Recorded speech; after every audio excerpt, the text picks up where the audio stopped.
The fox experiment is actually a game based on true events that happened in Russia, where scientists tried to domesticate fox. They took the most human-loving fox and matched it up with another human-loving fox, made them have babies, and tried to do fox domesticated. Why? Well, who knows? But that is what this game is about, and I am going to show you how to set up this game and how to play it. So let's just have a look at this.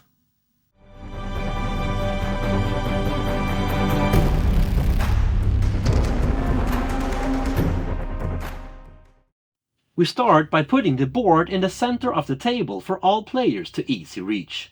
This board is double-sided depending on how many players you are. We need to take the study cards, but also the science card, and shuffle them, and then put them out on their designated spaces out on the board. The supply tiles are shuffled and put in a face-down pile, and next we need to fill out the supply track. The first spot should be left empty, as you can see underneath that spot. Depending on how many players you are, you also need to fill a different amount of spaces. We will fill the track by simply taking the top token, flip it over and put it out on the supply track. This is a 3-player game, so we should only fill up to this space. But if we would have been 2 or 4 players, we would have kept on going once more. But we also need to fill up the patron spaces. Again, we take from the face down pile, simply flip over a token and put them face up on these spots here.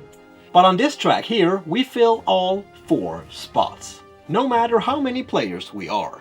Next we need to shuffle the patron cards that are next to the patron tokens. And then we draw 4 of these cards. Now, these cards here are double-sided. One side has the A side and the other side has a B side. The top 2 should have A facing up, and the bottom 2 should have B facing up. And then we need to create the kennel of foxes. We have one deck of female foxes and one deck of male foxes. We should shuffle these separately, and then put out faced out cards. And we should have as many cards as we are players plus 1. This is a 3-player game, so we should have 4 female foxes, but also 4 male foxes. We put all of the friendly tokens and all of their die, plus the point tokens, but also the score card next to the table. But then we of course also need to set up our player area. Each player should choose a player mat of a color they would like to portray as. They need to take 1 player color gear token in the same color as well, 12 player color blank fox cards, 10 fox meeples again in the same matching color, 1 player aid card, but also 1 dry erase pen. We should give the first player token to the player that has the nicest pet, or just at random. And then we keep on going in clockwise order, handing out our player positions. At the start of the game, this will be in clockwise order, but the game will not continue in this way. And then we also need to give out some starting friendly tokens.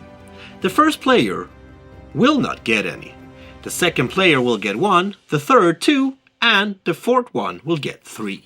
If this is your first game, deal out 1 study card to each player that they get to keep.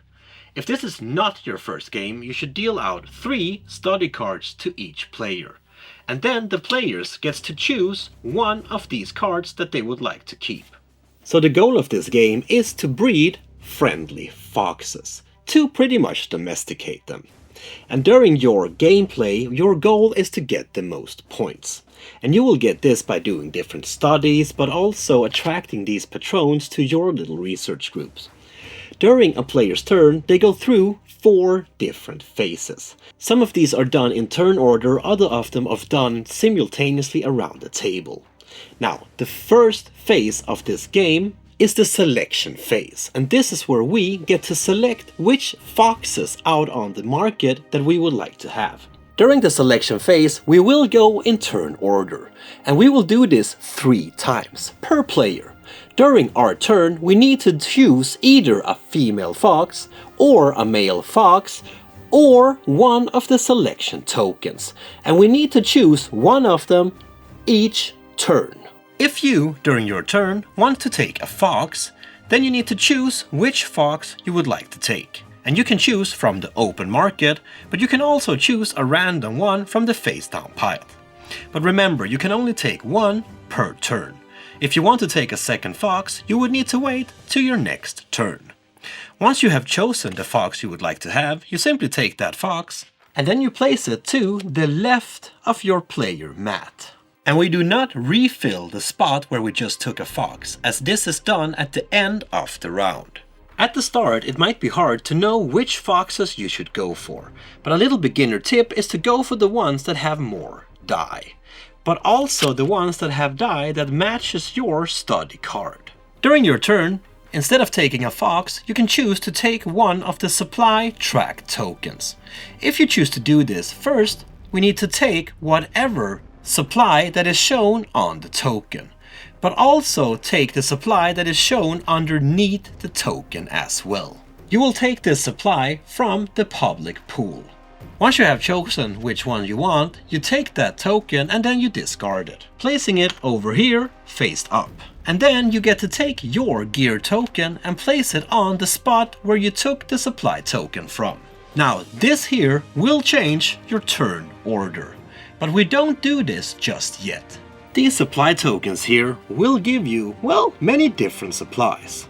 This one over here, for example, will give you a science card, while these here will give you friendly tokens.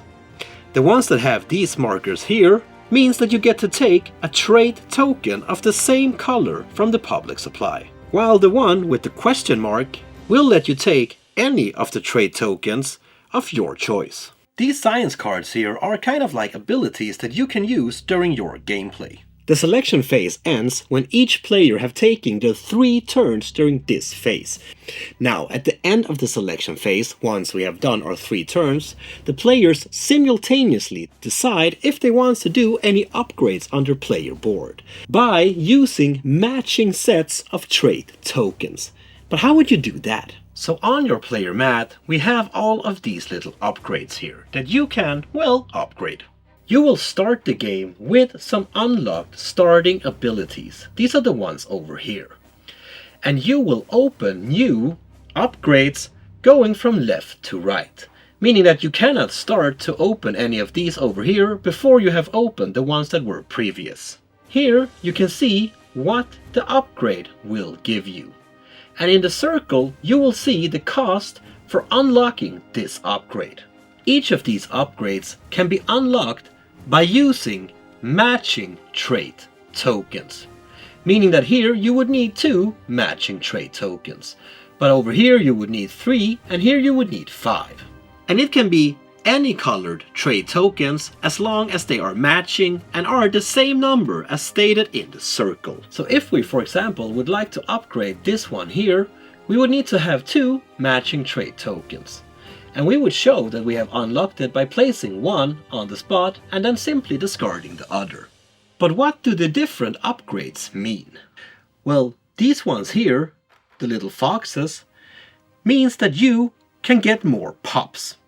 Each pup upgrade you unlock lets you breed 1 additional pup each round. And you can breed up to 3 pups each round if you have unlocked all of your pups upgrade. Then we have the studies down here. That means that if you unlock these, you immediately draw 3 new studies and choose 1 to keep. The rest are returned to the bottom of the deck. And you can acquire up to 4 studies during each game. The friendly die down here means that for each of these upgrades that you unlock, you get to roll 1 more friendly die each time you try to make a pup. And when you unlock a new friendly die, you get to take 1 friendly die from the public pile and add it to your stash. You can get a total of 4 extra friendly die. The last one down here is the patron upgrade. Here you gain some supplies immediately and unlock an end of game scoring bonus. You get to choose 1 of the 4 patron and place 1 of your fox meeples on the space next to them. You immediately gain the supplies on their supply tile plus 1 science card. And at the end of the game you will score points as described on that patron's card. And that was the first phase, the selection phase. It's not that hard, right? First, you select whatever you want to select during your turn. Just remember, you need to select a male fox, a female fox, and a supply token. But if you choose to start with a supply token and then go for a female fox and then a male fox, well, that's up to you. The order does not matter. But you need to choose at least one of each during the selection phase. And at the end of the selection phase, well, then you can choose to upgrade your little board here, if you can and if you want to. So once we're done with phase 1, well, phase number 2 will pop right up. And this is the breeding phase. This is where these cute little foxes that you chose in your previous phase will get small little children. The first step is to reveal the top card from your blank fox deck and place it to the right of your player board, not to mix it up with the parents that you chose and have to your left of your player board. Next thing we need to do is to gather some die. Now remember, you start with one friendly die from the start of the game, but if you have managed to unlock more friendly die, well, then you should have those as well. Plus, you need to take all of the die stated on the fox parents cards. In this case, 2 purple and 1 blue for the white fox, but also 1 brown and 2 more blue for the pink one. Next, we need to roll these die, and then we need to sort them by trait and arrange them to complete as many trait symbols as we can. If we start with the pink here, for example, this here is 1 complete trait symbol. And this one here would only be a half, meaning that here we have managed to get 1 complete tail symbol. But the blue ones down here, on the other hand, can be arranged to make 1 whole symbol. If we put them together, we get another whole one. And the last one will actually give us 3 whole bark symbols. The brown one here is only a half. But the green friendly ones are actually a kind of joker, meaning that they are wild and can be any of the other colors. So if you combine the brown half one with the friendly green half one, you will have 1 complete brown trait. Now we need to note down our results on our blank fox card. And we will do this going from left to right. On the purple one here, we only got 1 result, meaning we should cross out the first square, and then we're done with those. On the brown one, again, we only got 1 result, so here we cross out the first square and then we're done. Now on the blue ones down here, we got 1, 2, 3 results, meaning we should cross out the first square, put a dot in the circle, and then a cross in the last square. These results here will give you benefits as we move on during the game, but I will show you that in a bit. Now we're done with the die, and we need to calculate our result. For each filled out square or circle, we need to add together each filled out square and circle to get a number. In this case here, we have 1, 2, 3, 4, 5. We should note down this number in the top right corner of our fox card. This here is our puppy's total friendliness score. The fox that has the highest score will win an award for being the friendliest during the administration phase. If you manage to completely fill a track here, you will earn a point token. These should also be included in the top right number. Now, once we have calculated the points here, we need to name our little pup. And we can name it anything we would like to. And with that, we move into the third phase. This is the research phase. This is where we take everything that we learned from the previous parents and the fox child, and now we need to put that into our study card, if we can. On the study cards, there are 3 different rows, which you can complete to get scores at the bottom. You need to assign a pup to one of these rows. And we need to complete these study rows going from left to right, meaning that you cannot start with the last one. You need to have completed the first to be able to do the second and then the third. To complete one of these rows, you need to assign a pup to that row that have completed the same traits as marked on that row. So in this case here, for example, tiger, have the purple, brown, and blue crossed out, matching the first row on the study card, meaning that we can assign tiger here to the first row and complete that one. Each of these puppies need to be able to complete the row by themselves, meaning that you cannot combine several puppies to complete a row. And one puppy can only be assigned to complete one row. They cannot do several. So once you have decided to, for example, assign tiger to complete the first row here, we need to take one of our little foxes and put it on that track to show that now we have used a fox to complete that track. And now we cannot use tiger here to complete any more rows on our study cards. And we do not take any point tokens just yet. We put the fox here to show that we have completed the task, but the scores we will get later. As we move on in the game and you complete another row, you do not put out a new fox. You simply move this fox one step to show that now you have completed the first two steps. And finally, if you manage to complete the third one, well then you move it to the last step. So once we have checked our study card, we also need to collect some trait tokens, if we have managed to cross out any circles on our pup card. Here, for example, we have managed to cross out one circle on the bark track, meaning that we actually get one bark token, trait token.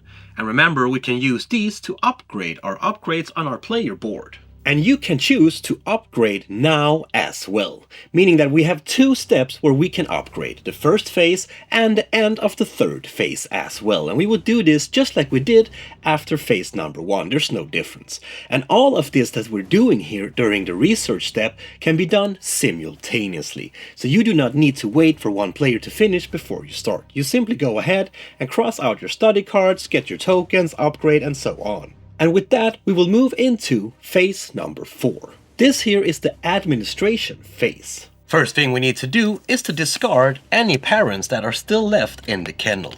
Also, the parents that we used during the last round are now discarded, because now we're ready for new parents. We need to return the die that we used during this turn to the public supply. But remember, the friendly die that you have earned by upgrades, you keep these. And now we need to refill the kennel. But we do not start by drawing from the decks. No, we put out the pups that we have just created and put them faced up in the track that they go, meaning that males goes in male and females goes in females. But we still need to have the same amount of cards in each row as we are players plus 1. Meaning that if we do not fill the tracks with the ones that we have just created, well then we need to keep on filling from the public piles until we have the amount of cards that we need. Next thing we need to do is to find the puppy that had the highest friendliness score. In this case, Ophelia had 6, making her higher than both Tiger and Odin. This means that this player, the yellow one, gets to take their little fox meeple and place it out on the first empty spot on this track. Meaning that if there would have been a player here already, they would have placed it on the second one instead. Now this means that at the end of the game, this player here will score these points printed above each space. But we get this at the end of the game and not now. If there would ever be a tie in friendliness, meaning 2 players having the same score, we would simply place both meeples from both players that are tied on the same spot. But if the same player has 2 or more foxes that are tied for friendliness, well then that player still only get to place 1 fox meeple. Sorry, but you can't win them all. The players that did not manage to place a fox here instead get a friendly token. And the amount they get is the one that is stated beneath the space where a player just put a fox. Meaning here they would get 1 token, but over here they would get 2. And on the last one, well, they won't get any.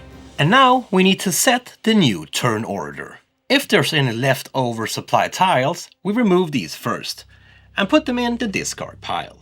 Then each player returns their turn order tokens and put them above the matching space above the gear wheels. Meaning that player 1 puts his token above the first gear. Player 2 puts their token above the second gear, and the third player puts their token above the third gear. Once we've done this, each player takes back their gear wheel, but also their new, or maybe same, turn order number. When all players have returned their gears and their new turn order, we need to refill the track. Again, we need to refill it all the way up to our player count, and leaving the first spot empty, because whoever chooses the first spot will not get any supply tokens. And with that, the administration phase is over, and we're ready to start the next turn. And now, you are actually able to pick puppies that are created by the other players in the new round. And when you pick one of these puppies, you will get the matching trait die from the crossed out squares on that card. You can see which die you get by looking underneath the crossed box. And some of the players might have done the upgrades on their board, so now in future rounds they might be able to do multiple puppies at once instead. But I will let you figure out how to do that on your own. And that was the 4 phases of this game. Once we have gone through 5 rounds, and you can see if you have gone through 5 rounds by looking at the friendliness track to see if there's foxes on all 5 spaces. Once we have done that, well then we go into the end of game scoring to see who have won. We first need to check our study cards and then take the score that is stated below where our fox is, meaning the highest number that we have managed to achieve on our study card, in this case 5. Then we need to take a look at the patron cards, and if we have managed to place a fox next to one of these cards, we score whatever that card says. We also score if we have managed to upgrade any upgrades that have a little star next to it. In this case here, this player have managed to score 3 plus 3. We would also score the score stated above the spaces where we have foxes on the friendliness track, meaning that the purple here would score 3 plus 3, but the yellow one would score 2 plus 3, and so on. You score 1 point per point star, 1 point per science card, and 1 point for every 2 friendly tokens. And once we have calculated the scores, well then we write them down on this little scorecard here. Then we have a winner of this pretty little game here. I think that the Fox Experiment is a nice little game. It can be quite a lot for new players, and you need to have a little bit of experience to know what's going on. But I think with the right training and the right education about the game, maybe watching this video, that's a tip for your friends, well then you can get into the game quite fast. But there is a lot of steps here, there's a lot of things going on. But man, this game is good because that's exactly what more experienced players like. There's a lot to do with the upgrades. You can get the little science cards here, breed foxes, and as you get up and you unlock the upgrades here and you can do multiple pups at once, this game just gets more and more interesting. Plus, the artwork and the story behind the game is just great. And I think it's a nice little mixture between rolling die, using the cards, but also a little pen and paper function here. This is just great. And that was the Fox Experiment, based on true events. I mean, this is quite weird. I don't know why you would like to domesticate fox, but hey, somebody had an idea and they went for it. Why not? I really enjoyed this game. This is a quite nice little competition-friendly game. I mean, there's not that much of player interaction, so you do not really get unfriendly with each other. This is really about you breeding the most friendly fox and trying to, well, go away with the victory. And if you don't, well, you had a really good time along the way. Plus, there is a solo mode in this game. I have not tried it, but I can see that this game would work quite good solo, because as I told you, there's not that much player interaction, there's not that much competition in that way. You are really just sitting here and breeding your foxes, so I think this would work quite great solo as well. If you want to know more about the game, well, check out the links down in the description. If you like my video, well then like it or subscribe or whatever you want to do. But most importantly, my friend, please remember to keep on spreading that board gaming love I know you all have. Peace out.